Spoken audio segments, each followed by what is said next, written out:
Hi guys, welcome to creating wealth. तो आज हम बात करेंगे माहेश्वरी लॉजिस्टिक्स स्टॉक के बारे में और जानेंगे कि कंपनी किन प्रोडक्ट्स में जो है डील करती है, कंपनी के आगे क्या फ्यूचर प्लानिंग है और उसको देखते हुए स्टॉक का क्या टारगेट हो सकता है। तो माहेश्वरी, इसके बारे में पहले तो कंपनी के बारे में बात करते हैं और देखते हैं कि कंपनी का आखिर बिजनेस क्या है। तो पहले तो बिजनेस मॉडल समझते हैं कि किन सेगमेंट में जो है कंपनी काम करती है। तो पहला सेगमेंट है इनका लॉजिस्टिक्स का, दूसरा पेपर का एंड तीसरा जो है वो है कोल हैंडलिंग का। तो यहाँ पे अगर लॉजिस्टिक सेक्टर की अगर बात करें, हालांकि ये वाली जो प्रेजेंटेशन है ये ओल्ड प्रेजेंटेशन है, FY 2019 की प्रेजेंटेशन है। जस्ट मैं आपके सामने जो है एक इनका जो बिजनेस मॉडल है वो समझाने की जो है इसके थ्रू मैं कोशिश कर रहा हूँ। अभी रिसेंटली कोई एक न्यू प्रेजेंटेशन नहीं है जिसके थ्रू मैं जो है आगे का आपको जो है कोई फ्यूचर प्लान बता पाऊं। तो लेकिन बिजनेस मॉडल को आप समझें कि क्या बिजनेस मॉडल है इनका। लॉजिस्टिक्स की अगर बात करें तो कंपनी जो है इनके पास में एक जो ट्रक लोड सर्विस जो है कंपनी के पास में मौजूद रहती है लार्ज एंड मीडियम एंटरप्राइजेस के लिए। और सर्विस जो है कंपनी अक्रॉस देती है गुजरात, राजस्थान, महाराष्ट्र, मध्य प्रदेश के अंदर। और कंपनी के पास में करीब करीब 5000 प्लस की जो है एक ट्रक्स मौजूद है। और ये जो through third party trucks owners जो है कंपनी प्रोवाइड कराती है, कैटर करती है करीब करीब सीमेंट, पेपर, टेक्सटाइल, फर्टिलाइजर वाले सेक्टर्स की कंपनियों को जो है कंपनी कहीं ना कहीं प्रोवाइड कराती है अपनी लॉजिस्टिक सर्विस।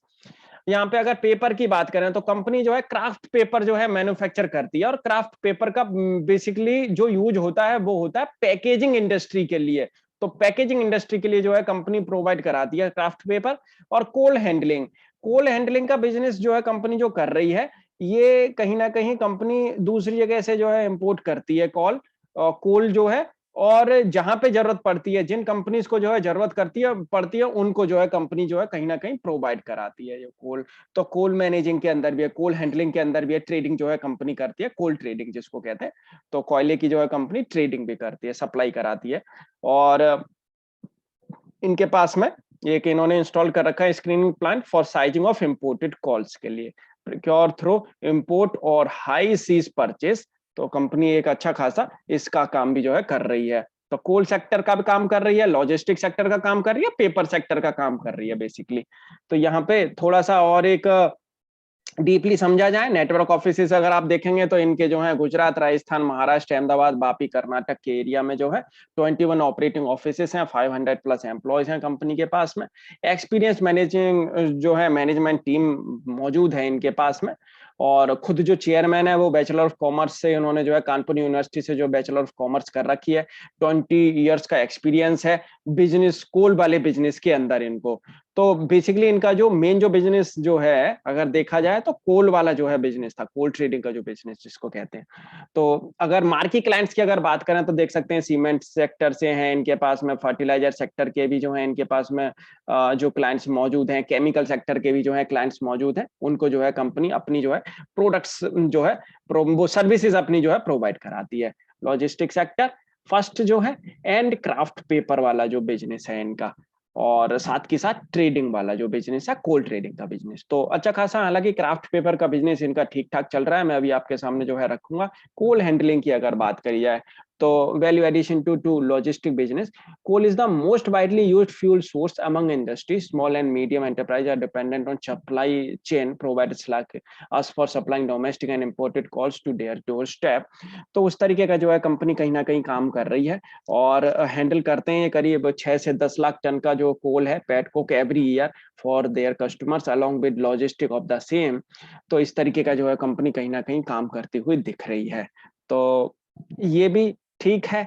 और यहाँ पे अगर बात करें, they procure of coal either through import or through high seas purchase from other importers as well as petcoke from manufacturers like Reliance या SR, and they enjoy significant economies of scale in procuring coal for small customers। तो उस तरीके से जो है company कहीं ना कहीं एक प्रिक्योर करती है कोल स्मॉल कस्टमर्स के लिए और उनको जो है फिर कोल प्रोवाइड कराते हैं। ट्रेडिंग बिजनेस है प्योरली अगर बात करें तो तीन बिजनेस के अंदर जो है इनका जो है बिजनेस जो है इनका बटा हुआ है 3 सेगमेंट के अंदर।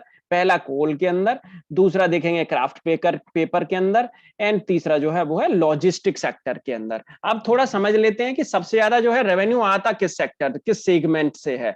तो पहले सेगमेंट समझते हैं। तो यहाँ पे अगर देखा जाए, ये आप यहाँ पे जो है देख सकते हैं, इनका जो सेगमेंट रेवेन्यू है, ये आप जो है इनका अभी इससे पहले प्रीवियस जो है इनका रिजल्ट आया उसके थ्रू जो है समझने की कोशिश करते हैं। तो पिछले साल का टोटल 2021 का अगर आप देखेंगे तो रेवेन्यू जो कम से कम जो आता जो रेवेन्यू को इनका आता हुआ दिखा है, वो दिखा है 295 करोड़ के आसपास का रेवेन्यू आया है ट्रेडिंग सेगमेंट, जो इनका सेगमेंट है कोल वाला। तो और 132 करोड़ के आसपास का जो रेवेन्यू आया है वो आया ट्रांसपोर्टेशन एंड पोर्ट सर्विस से। एंड थर्ड जो रेवेन्यू है इनका मैन्युफैक्चरिंग क्राफ्ट पेपर, वहां से आया 330 करोड़ के आसपास। तो मतलब जो कोल वाला बिजनेस है और क्राफ्ट पेपर वाला बिजनेस है, दोनों का रेवेन्यू जस्ट सेम सेम सा आ रहा है। और जस्ट हाफ रेवेन्यू जो है कहां से आ रहा है, वो आ रहा है ट्रांसपोर्टेशन वाले बिजनेस से। तो आप देखेंगे 40% जो रेवेन्यू आ रहा है वो आ रहा है ट्रेडिंग एंड क्राफ्ट पेपर से, एंड 20% जो रेवेन्यू आ रहा है कहीं ना कहीं वो आ रहा है ट्रांसपोर्टेशन एंड पोर्ट सर्विसेज से। अब देख लेते हैं कि किस तरीके की इनकी प्रॉफिटेबिलिटी है। 2021 में प्रॉफिटेबिलिटी ठीक ठाक आई थी, करीब आप यहाँ पे जो है देख सकते हैं एक अच्छी खासी जो है प्रॉफिटेबिलिटी इनकी जो है 2021 के अंदर देखने को मिली। और बेहतर परफॉर्मेंस अगर देखा जाए तो कहीं ना कहीं कंपनी ने जो है प्रोवाइड कराई है। और यहाँ भी अगर आप देखेंगे ठीक ठाक जो है ये वाला जो क्वार्टर गया था, ये भी ठीक ठाक क्वार्टर गया था दिसंबर वाला। बेहतर परफॉर्मेंस जो है इस वाले क्वार्टर में भी देखने को मिली, कहीं भी कोई प्रॉब्लम जो है नहीं आती हुई दिखी है। तो बिजनेस ठीक चल रहा है अगर देखा जाए तो कहीं ना कहीं। और अब ये है कि आगे किस तरीके से जो है ये इस बिजनेस को संभालते हुए दिखेंगे, और सबसे ज्यादा कौन से बिजनेस के अंदर जो है डिमांड देखने को मिलेगी। फिलहाल ये वाला जो क्वार्टर गया था प्रीवियस क्वार्टर के अंदर, आप देखेंगे ठीक ठाक डिमांड जो है ट्रेडिंग सेगमेंट से भी मिली थी और क्राफ्ट पेपर से भी मिली थी। क्राफ्ट पेपर वाला बिजनेस लॉजिस्टिक सेक्टर में अच्छी खासी डिमांड है, ऑनलाइन स्पेस होने की वजह से, ऑनलाइन डिमांड आने की वजह से मुझे लगता है क्राफ्ट पेपर का बिजनेस बेहतर चलेगा। प्रायोरिटी सबसे पहले क्राफ्ट पेपर को इनको जो है देनी चाहिए, उस पर ध्यान सबसे ज्यादा जो है देना चाहिए। ट्रेडिंग सेगमेंट, कोल वाला सेगमेंट ठीक है, अभी डिमांड है, एनर्जी की जो है सबसे ज्यादा डिमांड है। दूसरी बात क्या है कि ऑयल एंड गैस की अगर बात करें, थोड़ा सा उस समय प्राइस हाइक हो गया वहां पे एक अच्छा खासा, कोल का भी अगर प्राइस देखेंगे तो अच्छा खासा हाइक है। लेकिन धीरे धीरे करके जैसे जैसे आप देखेंगे कि आने वाले टाइम के अंदर जो ग्रीन एनर्जी का इनिशिएटिव जो कंपनीज जो ले रही है, इंडिया जो ग्रीन एनर्जी का जो इनिशिएटिव ले रही है, वहां पे कहीं ना कहीं थोड़ा सा एक दबाव प्रेशर दिख सकता है आने वाले टाइम में कोल के ऊपर।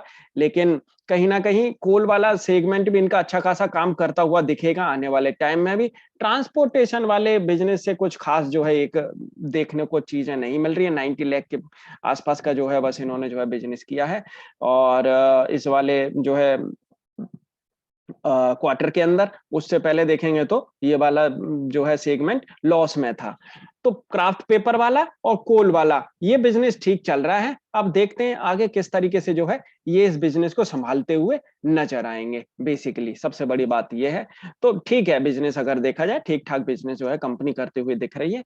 ये आप देख सकते हैं इनका चार्ट पैटर्न 2017 जब से स्टॉक जो है लिस्ट हुआ है वहां से, और अभी का अगर जो है रियल टाइम का अगर इनका जो है देखा जाए, और ऑल टाइम जो है इन्होंने जो है करीब करीब 150% के आसपास तक का जो है एक रिटर्न दिया है अभी तक। ठीक ठाक रिटर्न कहेंगे अगर देखा जाए तो यहाँ से। लेकिन ये जो अच्छा खासा कंसोलिडेशन का फेज जो चला है इनका, और यहाँ से स्टॉक जो है कब निकलेगा वो देखने वाली बात होगी। अभी थोड़ा फंडामेंटल्स पे जो है बात करते हैं कि क्या फंडामेंटल्स हैं कंपनी के बेसिकली, और आगे किस तरीके की जो है बढ़त इसमें देखने को मिल सकती है।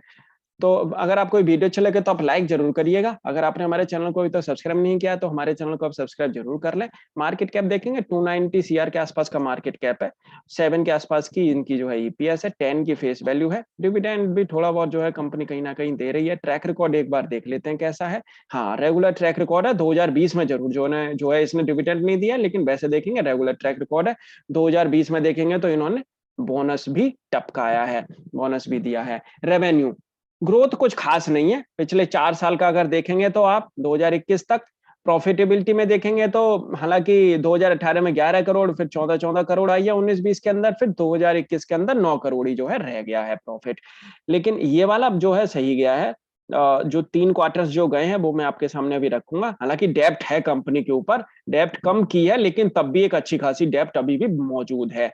ये देखें रेवेन्यू, यहाँ जो क्वार्टर जो रेवेन्यू जो बढ़ रहा है इनका, अगर ये बढ़िया रहता है, अगर ये बढ़ता है तो बढ़िया है। प्रॉफिटेबिलिटी भी देख लें तो 6 और 5 और 4 ये करीब करीब जो है इनकी 15 करोड़ की जो है प्रॉफिटेबिलिटी आ चुकी है इन 3 क्वार्टर्स के अंदर। लेकिन डाउन साइड जा रही है, डाउन डाउन डाउन डाउन जो है ये जा रहा है। ये कहीं ना कहीं जो है सोचने वाली बात है कि इसमें डाउनफॉल क्यों जो है देखने को मिल रहा है। दिसंबर वाले क्वार्टर के अंदर देखेंगे तो करीब करीब 4 करोड़ का प्रॉफिट जो है आता हुआ दिख रहा है। अब आने वाला क्वार्टर भी अगर लगाएं तो अगर इस हिसाब से अगर 1-1 करोड़ अगर प्रॉफिट अगर डाउन जा रहा है, नेक्स्ट क्वार्टर भी अगर आप लगाएंगे तो चलो 3 करोड़ का भी अगर प्रॉफिट अगर लगा के चलते हैं उसके हिसाब से, तो करीब करीब आप देखेंगे 18 करोड़ के आसपास का तक का जो है प्रॉफिट कंपनी जो है करती हुई दिखेगी 2022 के अंदर। जहां पे कंपनी 14 करोड़ का प्रॉफिट कर रही है 19-20 के अंदर, वहां पे जो है कंपनी करीब करीब 18 करोड़ का प्रॉफिट जो है करती हुई नजर आएगी। मेरे हिसाब से ठीक है। अगर ये मोमेंटम को गेन अगर ये करते हैं और ये मोमेंटम अगर कहीं ना कहीं अगर बरकरार रहता है आने वाले टाइम में इनके जो बिजनेस सेगमेंट है उनके थ्रू, तो कहीं ना कहीं मुझे लगता है कि एक आने वाले टाइम में 10-12 करोड़ का प्रॉफिट ये क्वार्टरली कंपनी कहीं ना कहीं जो है अगर निकालती हुई दिखेगी तो बेहतर काम होगा।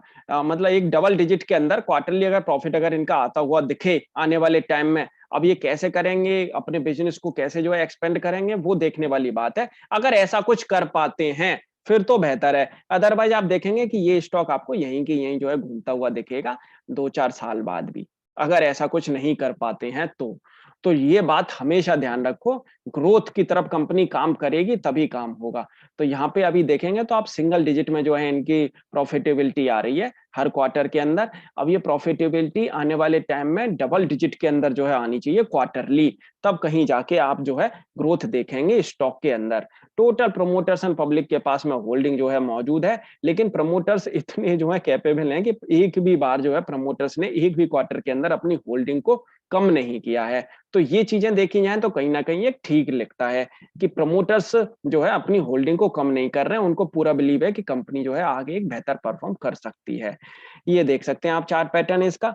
2020 में आप देखेंगे जिस तरीके से इसके अंदर डाउनफॉल जो है आया है, और 2020 के अंदर जो इसने जो हाई लगाया है वो हाई लगा था इसका करीब करीब 170 रुपए के आसपास का। उस हाई को जो है ये अभी तक टच नहीं कर पाया, उसको जो है क्रॉस भी नहीं कर पाया। वहां से फिर दोबारा से जो अपसाइड बनी थी कोविड के बाद में, आप देखेंगे सबसे ज्यादा पहले तो ये वीकली कैंडल्स का जो है चार्ट पैटर्न में आपके सामने जो है रखा है। सबसे ज्यादा आपको देखेंगे इसमें रेड कैंडल्स, ग्रीन कैंडल का माहौल बहुत कम है, रेड कैंडल्स भरी पड़ी हैं। तो अब लेकिन देखने वाली बात है कि आगे किस तरीके की परफॉर्मेंस आती हुई दिखेगी। ये देख सकते हैं आप दोबारा से अपसाइड जो इसके अंदर बनी थी 2020 के अंदर अक्टूबर में इसने जो है हाई लगाया 142 रुपए के आसपास, फिर से डाउनफॉल अच्छा खासा आया, फिर से इसके अंदर जो है हाई लगा है अगस्त के अंदर, अगस्त 2021 के अंदर वही सेम हाई करीब करीब 140 के आसपास। फिर दोबारा से जो है देख सकते हैं वहीं से जो है डाउनफॉल इसके अंदर स्टार्ट हुआ है। अब यहाँ पे जिस तरीके की प्रॉफिटेबिलिटी है और आगे जिस तरीके का जो है कंपनी का यो बिजनेस मॉडल है, मुझे लगता है कि कहीं ना कहीं काम करेगा। अच्छी जगह पे जो है आपको स्टॉक जो है मिल रहा है, डाउनफॉल अच्छा खासा इस स्टॉक के अंदर आ चुका है। खरीदना चाहिए बेसिकली यहाँ पे, अगर थोड़ा सा रिस्क ले सकते हैं बिल्कुल खरीदना चाहिए। और कहाँ पे लेना चाहिए, आपके पास में दो ऑप्शन है इसमें, या तो आप रिस्क लेके खरीद लो यहीं के यहीं 95 के आसपास, क्योंकि नीचे देखेंगे तो कहीं ना कहीं डबल बॉटम जो है बनता हुआ दिखा है 63-64 रुपीज के आसपास। तो ये वाली कैंडल अगर कंटिन्यू करेगी तो बढ़िया है। अगर आप रिस्क नहीं लेना चाहते हैं, थोड़ा आप फ्री खरीदना चाहते हैं इसको कि थोड़ा कॉन्फिडेंस आ जाए, थोड़ा कन्विक्शन हो जाए, तो कन्विक्शन वाली ट्रेड या कॉन्फिडेंस वाली ट्रेड कब बनेगी, वो बनेगी 130 रुपए के ऊपर। जब ये 130 रुपए के ऊपर जाके कहीं ना कहीं सस्टेन करने लग जाएगा ना, वहां पे अगर आप इसको बाई करेंगे तो वो फिर शॉर्ट बाइंग हो जाएगी इसकी। तो मेरे हिसाब से आप दो आपके पास में ऑप्शन है, या तो आप एग्रेसिव होके खरीदना चाहते हैं, एग्रेसिव अगर आप इन्वेस्टर बनना चाहते हैं तो यहीं पे खरीदो। अदरवाइज आप थोड़ा सा अगर एक कॉन्फिडेंस होके खरीदना चाहते हैं, थोड़ा देखना चाहते हैं, इसको पहले क्लियर करना चाहते हैं, आगे के कुछ क्वार्टर्स 1-2-3 किस तरीके से जो है इसके आते हैं, उनको अगर देखना चाहते हैं तो आप जो है 130 रुपए के ऊपर जब निकल जाए जब खरीदो। 130 रुपए के ऊपर जब ये निकल जाएगा तो इसका जो है ट्रेंड चेंज हो जाएगा। फिलहाल देखेंगे तो कहीं ना कहीं ये अपने बियरिश ट्रेंड के अंदर है, 50% की रेजिस्टेंस के नीचे ही स्टॉक जो है ट्रेड कर रहा है, उसके ऊपर निकल भी नहीं पाया है। जब जब इसने जो है इसके ऊपर निकलने की कोशिश की है, ऊपर से बिकवाली अच्छी खासी आती हुई दिखी है। थोड़ा सा वेट कर सकते हो, मेरे हिसाब से वेट करना ही ज्यादा बेहतर है। क्योंकि मार्केट को सबसे ज्यादा पता है कि इसीलिए मार्केट ने एक अच्छी खासी गिरावट इसमें ऑलरेडी दिखा दी है। कहीं ना कहीं ऐसा ना हो यहीं की यहीं जो है ये अटका रहे 6 महीने 12 महीने और, तो जो कि अभी इस समय पे जैसी एडवर्स कंडीशन चल रही है, जैसी जो है डिस्टरबेंस चल रही है, उसको देखते हुए वेट करो, थोड़ा सा महंगा खरीद लेना, कोई दिक्कत की बात नहीं है। 130 रुपए के ऊपर थोड़ा इसमें जो है कन्विक्शन आने दो, यहाँ पे ये परफॉर्म करे, उसके बाद में अगर बाई करोगे वो ज्यादा बेहतर है और रिटर्न भी जो है बेहतर मिलता हुआ दिखेगा आने वाले टाइम में। यहाँ पे भी खरीदना है तो थोड़ा सा आप ये एक हल्की क्वांटिटी यहाँ पे डाल के देख सकते हो। नीचे सपोर्ट लेवल जो मैंने आपको बताया है, फिलहाल तो 64 वाला सपोर्ट लेवल इसके लिए बेहतर काम करेगा। और ये वाली जो मार्च वाली कैंडल का अगर लो देखेंगे तो वो भी करीब करीब 72 रुपीज का है, तो ये भी जो है बेहतर काम करता हुआ दिखेगा। फिलहाल हालांकि ऊपर से अच्छी खासी एक दबाव आया है, लेकिन कहीं ना कहीं जो है एक परफॉर्मेंस यहाँ से देखने को मिल सकती है इस स्टॉक के अंदर।